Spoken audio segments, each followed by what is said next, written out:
A minha esposa colocou os documentos do divórcio sobre a mesa com um sorriso presunçoso, como se tivesse acabado de ganhar na lotaria.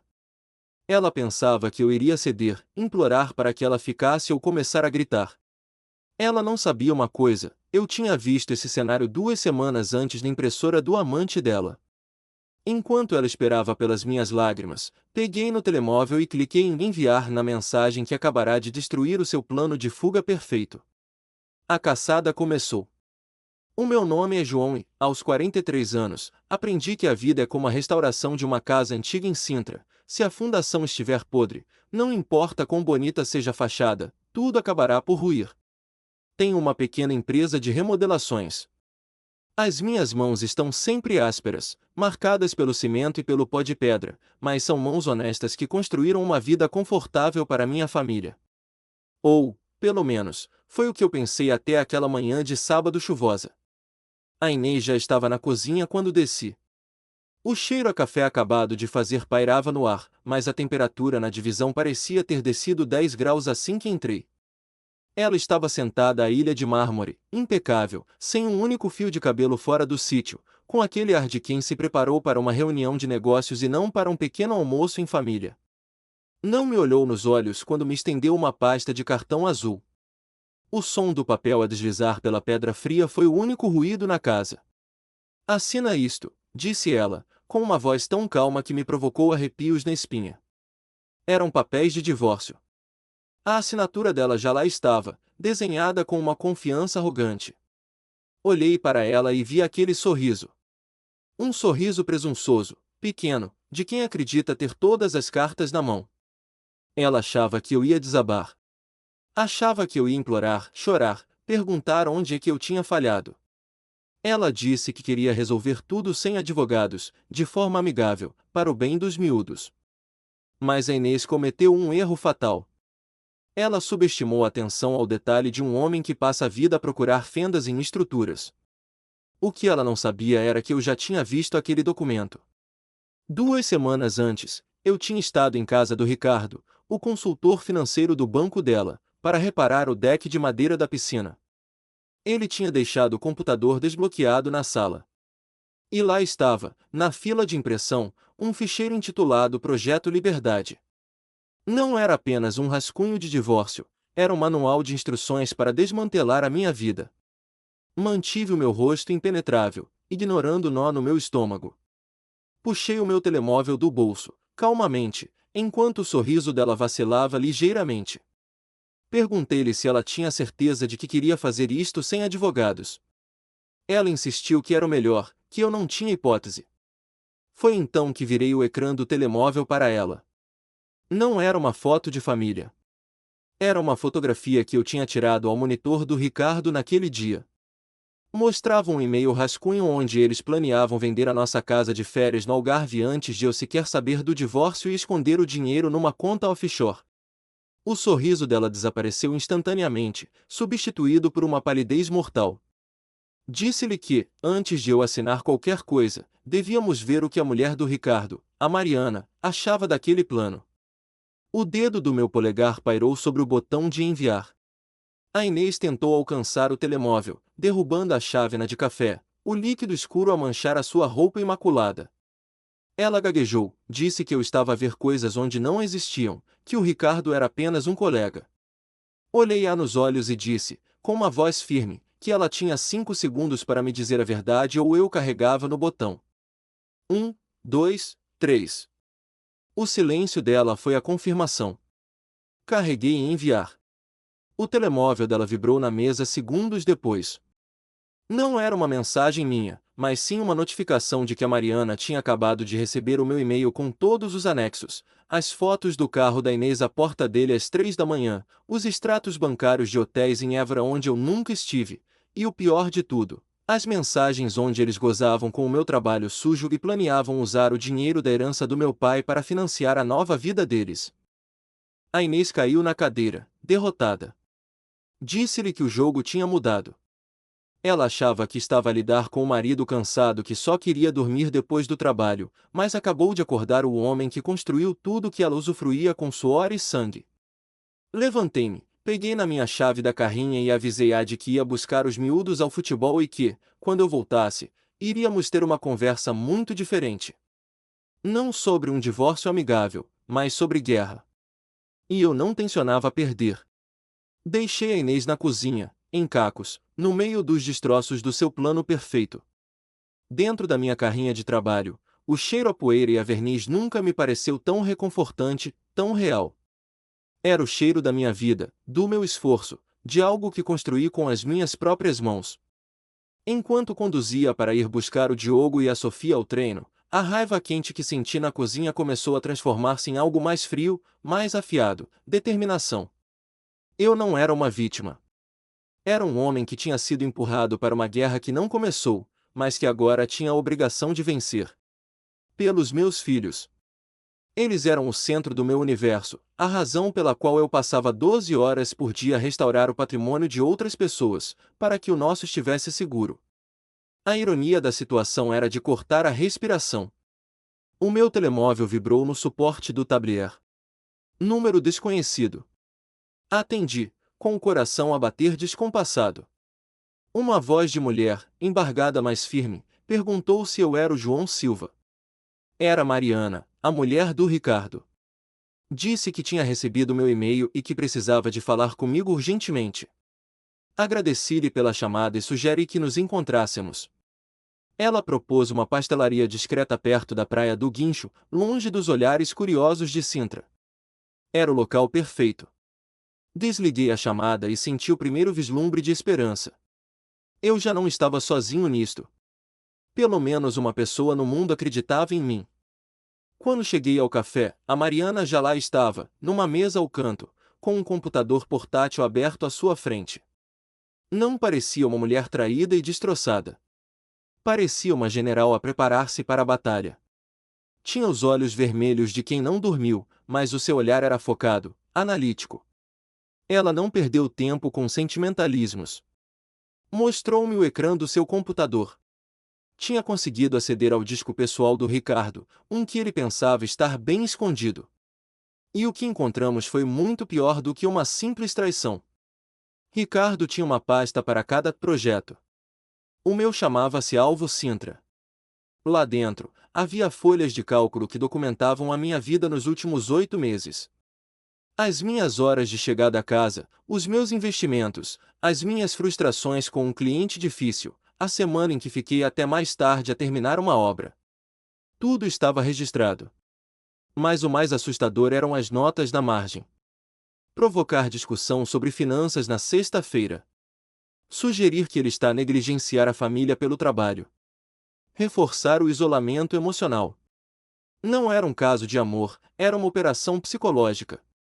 Foi então que a Mariana clicou num ficheiro de texto. Eram notas de sessões com um psicólogo, um tal Dr. Nuno Alves. As notas descreviam a minha falta de comunicação e a minha instabilidade emocional. Mas não eram notas da Inês. Eram instruções do psicólogo para ela. Ele estava a ensiná-la a criar uma narrativa, a construir um caso contra mim. Documentar todas as vezes que eu chegasse cansado. Gravar as nossas discussões. Apresentar-me como um marido ausente e um pai negligente. A terapia de casal, que a Inês tanto insistiu que fizéssemos há uns meses e a qual eu só conseguira 2 sessões, não era para salvar o nosso casamento. Era para me destruir legalmente. O psicólogo não era um terapeuta. Era um cúmplice. Saí do café com uma cópia de todos os ficheiros numa pendrive que a Mariana me deu. Senti um frio na espinha. A traição da Inês doía, mas a descoberta de uma conspiração tão calculada, tão desumana, era nauseante. Quando cheguei a casa, o ambiente estava pesado. Os meus filhos estavam na sala, anormalmente silenciosos. O Diogo, com os seus 16 anos, olhou para mim com uma desconfiança que nunca antes vira. A Sofia, a minha pequena de 13 anos, evitou o meu olhar.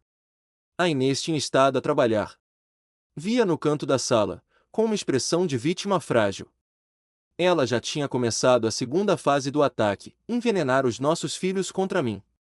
Ela estava a plantar a semente de que o pai era o monstro, o homem zangado que estava a destruir a família. Naquela noite, depois de os miúdos se deitarem, tranquei-me no meu pequeno escritório em casa. Espalhei as cópias dos documentos que a Mariana me deu pela secretária. As folhas de cálculo, os e-mails, as instruções do psicólogo. Aquilo tudo parecia um roteiro de um filme de terror.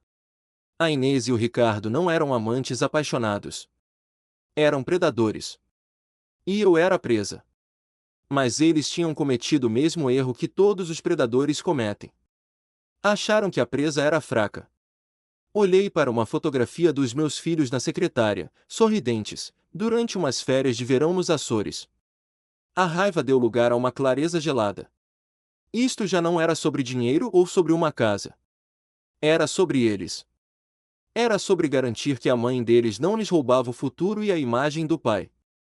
A guerra tinha múltiplas frentes, e eu percebi que a mais importante de todas seria travada dentro daquelas paredes, pelos corações dos meus filhos. E, tal como nas minhas obras, eu ia lutar com todas as ferramentas que tinha. Aprofundando a análise dos ficheiros que a Mariana me entregou, percebi que a traição da Inês era apenas a ponta de um iceberg muito mais sinistro e profundo. O que eu tinha à minha frente no ecrã do computador não era apenas a prova de um caso extraconjugal, mas sim o organograma de uma organização criminosa. A pasta do Ricardo continha subpastas com nomes de outros casais, identificados por códigos e datas. O projeto Liberdade da Inês não era único, era um pacote de serviços. Havia um padrão assustador que se repetia em cada ficheiro: a alienação parental, a criação de conflitos artificiais, a recomendação do mesmo terapeuta, o Dr. Nuno Alves, e a subsequente liquidação de ativos para contas protegidas. Eles não estavam apenas a destruir casamentos, estavam a industrializar o divórcio. Decidi contactar um dos nomes da lista, um homem chamado Carlos, cujo processo tinha sido dado como concluído 6 meses antes. Encontrei-o numa pequena tasca em Caneças, um homem que parecia ter envelhecido 20 anos em 6 meses. Quando lhe mostrei os documentos, ele desatou a chorar silenciosamente sobre o prato de comida intocado. A história dele era um espelho do meu futuro. Tinha perdido a casa, a custódia dos filhos e a reputação, tudo com base em relatórios psicológicos fabricados pelo Dr. Nuno e manobras financeiras do Ricardo. O Carlos explicou-me que eles usavam uma técnica de terra queimada, onde a esposa era instruída a provocar o marido até este perder a calma, gravando apenas a reação e nunca a provocação. O aviso do Carlos ecoou na minha cabeça como um sino fúnebre: eles iriam tentar expulsar-me da minha própria casa antes do fim de semana. Regressei à casa com uma urgência renovada e um nó no estômago. Precisava de encontrar o dinheiro. Nos registros do Ricardo, havia referências constantes a uma Fundação Novos Horizontes. Passei a noite inteira a rastrear transferências bancárias antigas, cruzando datas com os extratos que a Inês deixava descuidadamente pela casa. Foi então que descobri a verdadeira dimensão do roubo. A Inês não tinha apenas desviado dinheiro da nossa conta conjunta, ela tinha falsificado a minha assinatura para liquidar os certificados de aforro que tínhamos criado para a Universidade do Diogo e da Sofia. Anos de poupanças, cada cêntimo ganho com o pó das obras e as minhas costas doridas, tinham sido transferidos para essa fundação fantasma sediada em Gibraltar, onde o único beneficiário era ela. Aquilo já não era um divórcio, era crime de colarinho branco e abuso de confiança qualificado. A raiva que senti foi diferente desta vez, era uma fúria fria e calculista. Eles tinham roubado o futuro dos meus filhos. A manhã de segunda-feira trouxe a confirmação do aviso do Carlos. Estava a preparar o pequeno almoço para os miúdos, tentando manter uma normalidade frágil, quando a campainha tocou. Eram 2 agentes da GNR, com expressões graves, acompanhados por uma Inês que tremia visivelmente, encostada ao portão como se tivesse medo de entrar. O agente informou-me que tinha sido apresentada uma providência cautelar contra mim por comportamento agressivo e ameaças à integridade física da minha esposa, e que eu tinha ordem para abandonar a residência imediatamente. Olhei para Inês e vi a satisfação mal disfarçada nos olhos dela. Ela tinha seguido o guião do Ricardo à risca, alegando que a minha explosão na cozinha no sábado a tinha deixado a temer pela sua vida. O plano era perfeito: afastar-me da casa, das provas e dos miúdos, pintando-me como um monstro instável. Mas eu estava à espera. Não levantei a voz, não resisti, nem sequer argumentei que era tudo mentira, pois sabia que qualquer reação emocional seria usada contra mim no relatório policial. Em vez disso, pedi calmamente ao agente permissão para ir buscar a minha mala, que já estava feita e pronta junto à porta. Enquanto o agente me acompanhava, entreguei-lhe uma pasta amarela selada. Disse-lhe, num tom baixo e respeitoso, que aquele envelope continha provas documentais de que a denúncia da minha esposa tinha sido pré-planeada há 3 semanas, incluindo o rascunho do depoimento que ela tinha acabado de dar, escrito pelo amante dela. Expliquei que aquilo não era uma defesa para aquele momento, mas uma prova que eu queria que fosse anexada ao auto de ocorrência para quando o caso chegasse ao tribunal criminal. A coragem da Inês vacilou quando me viu sair de cabeça erguida, sem o escândalo que ela tanto precisava para validar a sua narrativa. Ao passar por ela no portão, parei por um breve instante. Não lhe disse nada, apenas olhei para a mala que levava na mão e depois para o carro dela. Deixei que ela visse nos meus olhos que eu sabia sobre a conta em Gibraltar e sobre o dinheiro dos miúdos. O medo genuíno que vi no rosto dela foi a minha primeira vitória. Eu estava a sair de casa, sim, mas estava a deixá-la sozinha numa cena de crime que ela própria tinha criado, enquanto eu levava comigo a arma que iria implodir toda a operação deles. Enquanto a carrinha da GNR se afastava, peguei no telemóvel e enviei uma mensagem a Mariana e à advogada que ela tinha arranjado. A armadilha foi ativada, era hora de fechar a rede. O sistema que eles criaram para destruir homens como eu estava prestes a colapsar sobre as suas próprias cabeças. Os dias que se seguiram à minha expulsão de casa foram passados num quarto de motel barato na periferia de Sintra, onde o cheiro a tabaco entranhado nas cortinas servia de lembrete constante da precariedade da minha situação. No entanto, aquele quarto tornou-se o quartel-general da nossa contraofensiva. A Mariana e eu passamos horas com a doutora Beatriz, uma advogada especialista em crimes financeiros que a Mariana tinha contratado. A doutora Beatriz era uma força da natureza, uma mulher que olhava para as folhas de cálculo do esquema do Ricardo e da Inês não com choque, mas com a precisão cirúrgica de um predador a analisar uma carcaça. Ela explicou-nos que aquilo que tínhamos em mãos não era um simples caso de divórcio litigioso, mas sim prova material de uma associação criminosa dedicada à fraude, branqueamento de capitais e falsificação de documentos. A Fundação Novos Horizontes em Gibraltar era a chave mestra. Conseguimos rastrear o dinheiro desviado de dezenas de famílias, incluindo as poupanças universitárias dos meus filhos, diretamente para contas controladas pelo Ricardo. A audiência no Tribunal de Família e Menores de Cascais chegou com uma gravidade pesada. A Inês apareceu vestida de preto, sem maquilhagem, desempenhando o papel da esposa aterrorizada na perfeição. Ela manteve os olhos baixos, recusando-se a olhar para mim, enquanto a sua advogada, claramente ignorante da verdadeira dimensão do pântano onde se tinha metido, repetia as acusações fabricadas de violência doméstica e instabilidade emocional. Ouvir aquelas mentiras, descritas com tanto detalhe clínico, foi um teste à minha sanidade, mas mantive-me imóvel, uma estátua de pedra, lembrando-me das palavras da doutora Beatriz: a verdade não precisa de gritar para ser ouvida. Quando chegou a nossa vez, a doutora Beatriz não fez discursos inflamados. Apenas depositou uma pilha de documentos na mesa do juiz, tão espessa que o som do impacto ecoou pela sala silenciosa. Eram os metadados. A prova forense digital que desmontava toda a cronologia da Inês. Mostramos que o incidente de agressão que ela descreveu tinha sido roteirizado num ficheiro Word no computador do Ricardo 3 semanas antes de alegadamente ter acontecido.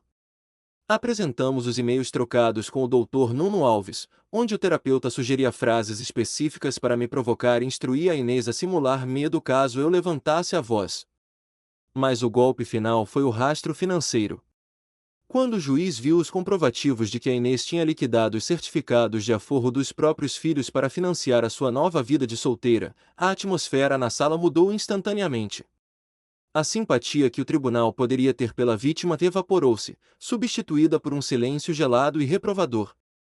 A transformação no rosto da Inês foi devastadora. A máscara de vítima caiu, revelando o pânico cru de alguém que percebe que a armadilha se fechou sobre a sua própria perna.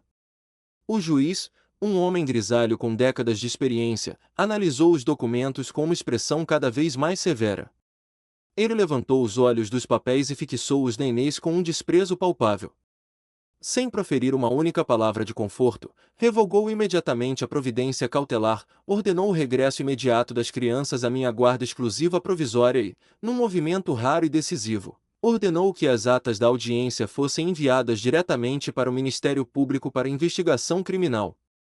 A Inês saiu daquela sala não como uma mulher libertada, mas como uma suspeita encurralada, com os seus bens congelados e a sua credibilidade reduzida a cinzas. Enquanto saíamos do tribunal, o telemóvel da Mariana tocou. Era uma notificação da Polícia Judiciária. O Ricardo, apercebendo-se de que o castelo de cartas estava a desmoronar, tinha tentado embarcar num voo só de ida para o Brasil a partir do aeroporto Humberto Delgado.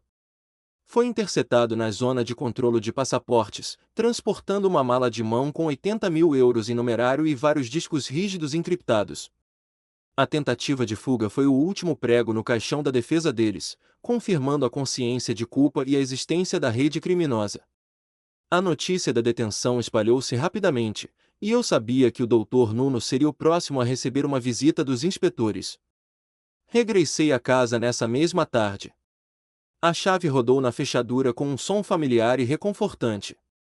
A casa estava silenciosa, ainda impregnada pela tensão dos últimos dias, mas o ar parecia mais leve, como se o veneno tivesse sido drenado.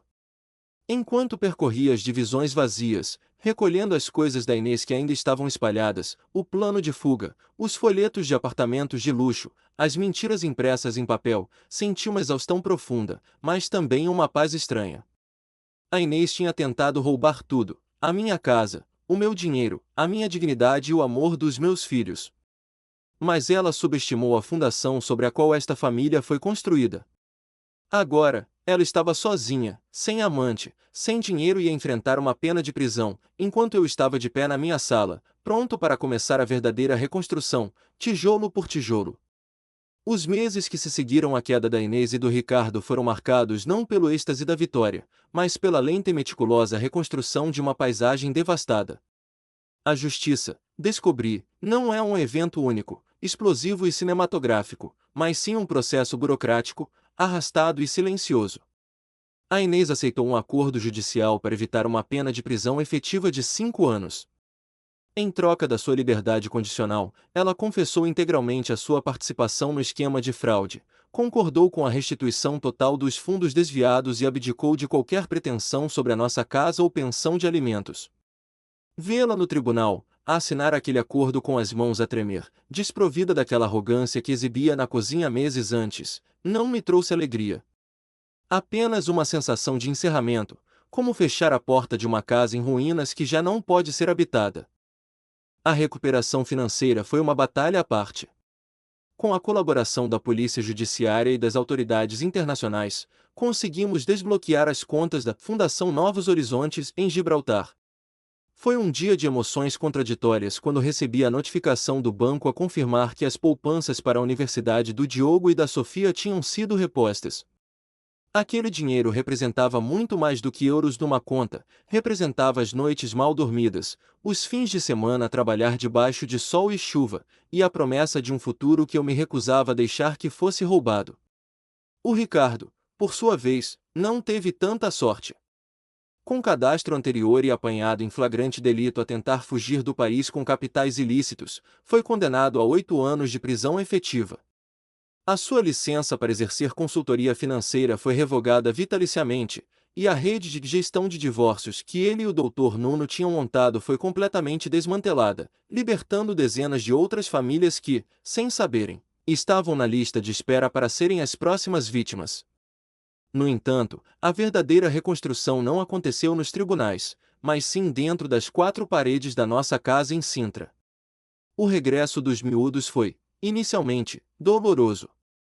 A Inês tinha feito um trabalho profundo de manipulação psicológica, plantando sementes de dúvida e medo que demoraram a ser arrancadas. Durante as primeiras semanas, o silêncio à mesa de jantar era ensurdecedor. O Diogo olhava para mim com uma mistura de culpa e confusão, e a Sofia parecia encolher-se sempre que eu entrava na sala. Eu sabia que não podia forçar a verdade sobre eles, tinha de deixar que eles a vissem pelos seus próprios olhos. A viragem aconteceu numa tarde de domingo, quando chamei os dois ao escritório. Sem discursos inflamados ou ataques ao caráter da mãe, coloquei sobre a mesa os extratos bancários recuperados e os documentos do tribunal que detalhavam o plano para usar o dinheiro da faculdade deles. Expliquei-lhes, com a maior suavidade possível, que a mãe tinha cometido erros graves influenciada por pessoas más, e que o meu objetivo nunca foi separá-los dela, mas sim proteger o futuro que tínhamos construído. Ver a compreensão alastrar pelos rostos deles foi o momento mais difícil de toda esta jornada. Não houve gritos, apenas lágrimas silenciosas e abraços apertados que diziam tudo o que não precisava de ser verbalizado. Naquele dia, a barreira que a Inês tinha erguido entre nós desmoronou-se, e começamos a ser uma família novamente, agora forjada na verdade crua e dura. A Mariana tornou-se uma presença constante, mas não da forma romântica que muitos poderiam esperar. A nossa ligação, nascida no fogo da traição, transformou-se numa amizade profunda e platônica, baseada no respeito mútuo de dois sobreviventes de guerra. Juntos, canalizamos a nossa experiência para algo construtivo.